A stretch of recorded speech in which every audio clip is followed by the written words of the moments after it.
Mas hoje a gente tá aqui pra falar de um tema específico. Recentemente aconteceu aquela pataquada, inclusive eu não quero falar palhaçada, porque pessoas que têm a profissão de palhaço ficaram ofendidas, e eu concordo. Porque eu falei que o Nicolas Ferreira era um palhaço, e os palhaços falaram, ser palhaço dá trabalho, esse cara é só fascista. Tamo junto, o cara é fascista mesmo. Eu achei muito pertinente isso, sabe? Então, esse fascista resolveu fazer uma performance, né? E eu fiz uma live sobre, né? Eu falei um pouquinho sobre, porque meu objetivo era falar sobre como essas pessoas, por não terem projeto, têm que ficar fazendo essas coisas que causam pânico moral pra se manter relevantes. Meu ponto era esse, né? Só que por ter o nome do Nicolas Ferreira na chamada, isso atraiu todo tipo de lixo humano possível, como se eu tivesse aberto a tampa do bueiro. E quais tipos de lixo apareceram? Apoiadores do Nicolas Ferreira, foi a maior parte, TERFs e militantes do PCO, que são 3 tipos de lixo distintos, mas igualmente lixosos, assim. Então, a gente falou, cara, por que a gente não aproveita e faz uma live falando sobre questão trans, no geral, né? Como não é uma área na qual eu sou aí a Luna nos agraciou com a sua presença pra gente conseguir conversar um pouco sobre esse tema.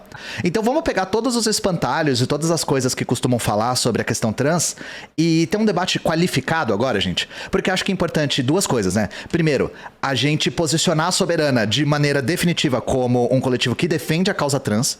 Isso é importantíssimo, tá? E se você é transfóbico, você não é bem-vindo aqui. Isso é uma coisa definitiva. Primeira coisa. A segunda é, para as pessoas que ainda têm certas dúvidas, a gente vai tentar qualificar o debate. Tentar apresentar quais são os problemas e os argumentos pra vocês, tá bom? Eu acho que isso aqui vai ser muito pertinente, visto que algumas pessoas que se autodenominam comunistas costumam ser extremamente transfóbicos em certas circunstâncias, né? Inclusive, no caso do PCO, o argumento que mais aparecia era... eles falam transexualidade, né? Mas depois a gente vai entrar nesse termo, né? Transexualidade não é materialista. O que, assim... Minha mão na tua cara é materialista, sabe? É a única coisa que eu quero responder para as pessoas que falam isso. Mas a gente já vai entrar nesse tema com um debate mais qualificado. Então vamos começar do mais óbvio aqui, né? Do mais óbvio não, do que é mais falado. Então, Luna, você quer ler um pouquinho pra gente debater? Eu coloco na tela pra você, aqui. Uso de banheiro feminino por aluna trans causa confusão no restaurante universitário da UNB. Caso ocorreu na tarde dessa terça-feira, dia 13. Estudante transexual... já vamos falar sobre, foi questionado no sanitário por aluna que disse sentir-se insegura e ela afirma que foi desrespeitada. Sim. Rodrigo Serpa no G1. Isso aqui é um caso, gente, que repercutiu muito em... Eu vi mais no TikTok, porque também o vídeo circulava muito. Então era uma aluna filmou essa aluna trans e rolou uma discussão lá e o vídeo circulou muito. E o que eu tava até conversando com a aluna é que rolou muita oposição por parte de pessoas trans também a esse caso, né? E que isso foi uma coisa que eu achei que eu tinha bebido loló, porque eu comecei a ver pessoas trans falando coisas que eu achei um absurdo, sabe? Então, a gente vai ler só um pouquinho pra vocês ficarem inteirados aqui no que aconteceu, mas a gente já vai falar sobre a questão do banheiro, né? Que é tão usada como espantalho pela direita, e por TERFs, e pelo PCO, e por apoiadores do Nicolas Ferreira, né? Não, assim, só um detalhe. A comunidade trans atacar esse caso é, tipo assim, muito bizarro. Foi esquisito demais. Escolha o seu inimigo. Sabe? Tipo assim, não faz sentido. Não teve nenhuma lógica. Eu lembro de olhar pro TikTok e só olhar a Michelle como pessoa sensata. Sim, porque parecia que era a única pessoa que tava Luna, falando. Eu até falei isso pra Michelle. Eu falei, eu comecei a ver um monte de gente trans batendo nesse caso, né? E criticando a menina que foi hostilizada aqui. E aí eu vi a Michelle no meu TikTok, eu falei, se a Michelle concordar com isso, eu acho que eu tô doido. Eu vou questionar toda a minha realidade se a Michelle concordar com isso. Aí ela parecia a única voz da razão, assim, no negócio. Aí eu falei, ufa, eu não tô doido, sabe? Isso é muito estranho. Isso é realmente muito estranho. Foi muito esquisito mesmo. Eu vou ler só um pouquinho aqui e a gente já fala sobre o caso. A gente tá usando esse episódio que é recente e deu muita controvérsia pra falar de uma questão mais ampla, né? O uso do banheiro feminino por uma aluna transexual, o som da aluna de novo, né? Causou uma confusão, exato, causou uma confusão no restaurante universitário da Universidade de Brasília, o UNB, nessa terça-feira. A aluna estava dentro do sanitário destinado às mulheres, quando outra estudante questionou a presença dela e a expulsou do local. Isso é um jeito bem brando de falar o que aconteceu, né? A confusão aconteceu por volta das 2 da tarde e alunos filmaram uma parte da briga que se estendeu para o saguão. A jovem trans se exaltou quando foi chamada de cara pela outra aluna. E não foi só que ela foi chamada de cara. A menina que tá filmando fala, cara, você é um cara. Então sim. não é só que chamou ela de cara. Porque eu chamo a minha mãe de cara, eu sou paulistano, sabe? Mas ela falou, você é um cara. Então é mais grave que isso, tá? E funcionários do restaurante tentaram intervir. Ela afirma que se sentiu desrespeitada. Já outra estudante disse que a questionou por se sentir insegura. Em nota, o NB afirmou que é um local plural e tolerante, que preza pelas riquezas, ou pela riqueza e potencialidade da diversidade e pelo respeito às diferenças. Luna, já vamos matar essa questão porque ela vai aparecer ao longo de todas as notícias. Qual é o problema com a palavra transexual? Bom, é muito bom que você perguntou isso. Essa palavra foi criada por um cara, que eu peguei até o nome dele e deixei anotado aqui, ó. O nome desse cara é Magnus Hirschfeld. E esse é um cara que é um médico. Já começa o fato de que, tipo assim, esse termo ele é ruim porque ele veio da medicina e a gente não gosta de transmedicalismo. Já começa aí. Esse é só o primeiro ponto. Mas assim, esse termo, ele é um termo que frequentemente é usado de maneira pejorativa. E sempre foi usado de maneira pejorativa. Tipo assim, fora que quem tá tentando trocar sexo, cara? Tipo assim, a gente tá tentando trocar gênero, que é uma construção social, sabe? Ninguém tá tentando mudar sexo. Não faz sentido isso. E aí, o ponto que mata o como esse termo, ele é um termo pejorativo, é que ninguém fala cisexual. Na Assembleia Trans que a gente fez na Soberana, a primeira coisa que a gente falou sobre quando a gente foi falar do termo transexual é que ninguém fala cisexual. Não existe cisexual. É transexual e cisgênero. Tipo, tá ligado? Não tem lógica. Sim. Tipo, você tinha falado sobre transmedicalismo. O que é transmedicalismo, pra quem não sabe o que é? Transmedicalismo é a ideia de que pessoas trans só têm o direito de transicionar quando essa pessoa está fazendo uma transição médica. Ou seja, por exemplo, eu só poderia transicionar se eu fosse tomar hormônios ou se eu fosse fazer cirurgias e etc. Isso, além de ser uma coisa babaca, ponto, é uma coisa que não dá nem pra gente pedir na nossa realidade, porque na realidade material das pessoas trans do Brasil, é impossível você cobrar que pessoas trans façam uma transição médica, mesmo que elas queiram. Porque, por exemplo, eu tenho cirurgias que eu quero fazer e, tipo assim, eu já cheguei a olhar pra mim muito triste no espelho falando, fudeu, eu nunca vou conseguir fazer. Sim. Eu nunca vou ter dinheiro pra fazer isso, sabe? Nem eu querendo consigo. Então, tipo, não tem como a gente exigir isso da população trans do Brasil. Tipo, não tem como exigir ninguém. Mas da população trans do Brasil é, tipo, ainda pior, porque além de ser transfóbica, é elitista, sabe?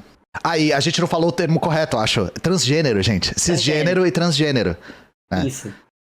Desculpa, a gente falou de uma coisa e não falou da outra, né? Mas tudo bem. E outra coisa, Luna, eu já vi transmedicalistas falando que você só é trans se você é diagnosticado com disforia. Como se fosse uma condição que pressupõe diagnóstico médico e pressupõe distúrbio, algum tipo de síndrome, alguma coisa assim, sabe? Assim, mas eu não sei se isso é... Oi? Tipo, pra começo que não. Isso não lógico que não. A gente só estamos falando a respeito da ideia transmedicalista, que é uma ideia que foi até bastante presente entre pessoas transgênero da década de 80. Ainda é. E pessoas que transicionaram na década de 80 ainda tem essa ideia muito presente, né? A Nani People é um bom exemplo disso. Ah, ela é? Ela é, tipo, transmedicalista? Ela literalmente falou na Jovem Pan que se você quiser transicionar, vá lá e faça a sua transição, entendeu? Tipo assim, ela meteu uma dessa, então... De qualquer maneira, assim, eu posso dar um exemplo muito claro de que esse argumento de que você tem que ter um diagnóstico não vai funcionar, e eu vou pegar um caso material do Reino Unido, tá? Vamos analisar uma coisa que já acontece lá. Para você começar a sua terapia hormonal, você precisa ir num médico, que é o médico de bairro deles lá. Show? Beleza, você vai lá. O médico pode olhar pra sua cara e falar que você não é trans. Porque ele pode te dar o diagnóstico ou não. Então, quando o médico tem o poder de te dar um diagnóstico ou não sobre o assunto, você perde a sua autonomia sobre isso. E pra te dar um detalhe, pra você ver como isso piora, mesmo que você conseguisse ser referenciada à clínica de gênero no Reino Unido, a clínica de gênero mantinha uma... Isso não é piada, tá? Isso é sério. Ela mantinha uma planilha com nomes de pacientes que eles acreditavam não serem trans, que eles mandavam pra, tipo, político conservador. Maravilha. E tirando totalmente a autonomia das pessoas trans, né? Exatamente. E isso, às vezes, ressoa com, inclusive, pessoas trans. A primeira pessoa trans que eu vi falando isso, Luna, foi o Buck Angel. Sei. Que eu não sei qual que é a posição dele hoje, mas não tenho acompanhado, mas ele foi a primeira pessoa que eu vi falando que você só é trans se você é diagnosticado com disforia. E é louco, porque isso... eu não quero que eu seja mal compreendido aqui, mas isso dá um pouco de munição para as pessoas que são transfóbicas. Dá. Né? E aí, inclusive, a gente pode até usar isso como gancho pra falar sobre esse caso aqui, né? Porque a notícia não está falando sobre uma das coisas que foi o que fez com que esse caso fosse tão controverso. Isso é verdade. Deixa Barba, né? então, deixa eu ver se tá o relato aqui, ó. Ctrl F Barba. Aqui, ó, tá aqui.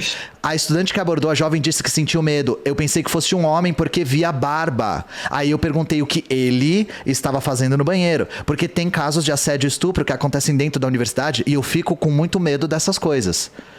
O que você tem a dizer a respeito disso, Luna?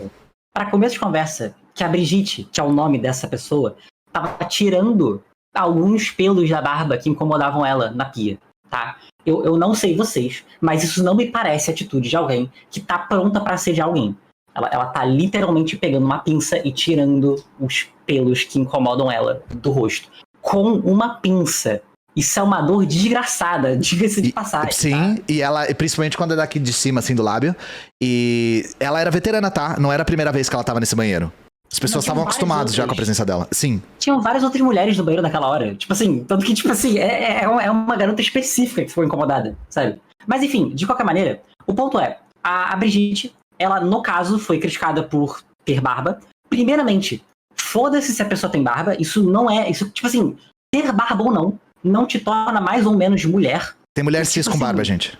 Exatamente. Isso não é uma coisa, tá ligado? Mas assim, passando desse ponto, a Brigitte nem queria ter barba. A Brigitte é uma mulher trans que tinha uma condição na pele que não deixava ela raspar a pele todo dia, porque senão ela destruía a pele dela. Ela não conseguia fazer isso. E ela já tinha marcado laser. O laser ia acontecer a primeira sessão uma semana depois do acontecido. O que, assim, novamente, é extremamente elitista a gente exigir que ela tivesse laser. Porque, novamente, pessoas trans mal têm dinheiro para se alimentar e você quer que a gente pague laser, que muitas vezes cobra o valor de, tipo, fazer laser, que cobrariam para homens, o que é uma atitude extremamente transfóbica. Uhum. Eu tive isso quando eu fui fazer laser, porque eu fiz, isso é uma coisa, mas isso é uma coisa cara pra caralho. É caro, e dói. E dói pra caralho também. Dói muito. De menos. Doeu de menos, vou ser muito sincero. Mas, tipo assim, novamente, é extremamente elitista a gente cobrar que a população trans simplesmente tenha dinheiro tirado do cu pra fazer uma caralhada de procedimento pro conforto da pessoa cis.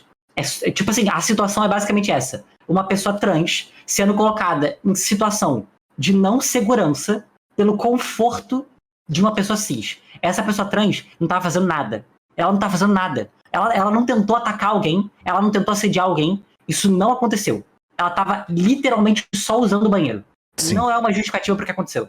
E aí estão falando no chat, vocês não mencionaram que ela ameaçou. Porque ela fala, eu vou dar na sua cara. Ela fala isso. Gente, olha a justificativa da mulher que filmou. Eu pensei que fosse um homem porque vi a barba. E perguntei o que ele estava fazendo no banheiro. E ela fala, cara, você é um cara. Toda a justificativa é, eu vi uma mulher trans no banheiro, que não era uma pessoa, inclusive, que estava lá pela primeira vez. E eu resolvi filmar lá. Pra expô-la. Enquanto eu dava gender nela, enquanto eu errava os seus pronomes, enquanto eu de propósito validava a sua existência. Sim. Porra, na moral, assim, qualquer pessoa no lugar dela faria a mesma coisa. Qualquer pessoa ficaria extremamente... Claro, eu não acho... E ninguém deu na cara de ninguém, tá? Isso não aconteceu. Isso não aconteceu. A questão é... O papo todo aqui é a respeito de como a questão do banheiro é usado como um verdadeiro espantalho. Inclusive, quando eu tava conversando com a Luna sobre isso, a gente foi procurar se tinha algum caso em algum lugar do mundo, do interior do Nepal, sei lá, que alguma mulher trans tinha assediado alguma mulher cis no banheiro. A gente encontrou alguma coisa, Luna? Não. Zero. Bola. A gente encontrou sim. A gente encontrou mais ou menos, caso. A gente encontrou um caso, foi um caso praticamente fakeado, tá ligado? Era literalmente, no caso, não era uma pessoa trans, era um homem cis que entrou no banheiro com a total intenção de criar essa cena toda. Sim. Tipo, pra ser usado de munição pra bater na gente. Não era uma mulher trans, era um homem cis que se passou por trans, meio na vibe Nicolas Ferreira, pra criar essa situação toda. Foi a única situação que a gente achou. E foi na Flórida. A gente chama esse cara de Homem Flórida, né? Então, não, cara, e aí sabe qual que é a questão? Como se homens precisassem de alguma desculpa pra assediar mulheres. Né? E tipo assim, se o medo das pessoas é que homens entrem nos banheiros femininos pra assediar as pessoas, a gente tá entendendo aqui, por essa colocação, que os homens na nossa sociedade têm comportamentos problemáticos que a gente precisa adereçar. E qual a melhor maneira de adereçar isso? Batendo nas mulheres trans. E é uma coisa que é dissonância cognitiva, né? Porque todo homem é estuprador em potencial, mas exceto só quando eu acho que uma mulher trans não é uma mulher e na verdade é um homem que é um estuprador em potencial. É uma dissonância cognitiva total. E é pura transfobia, tá, gente? O nosso ponto é esse.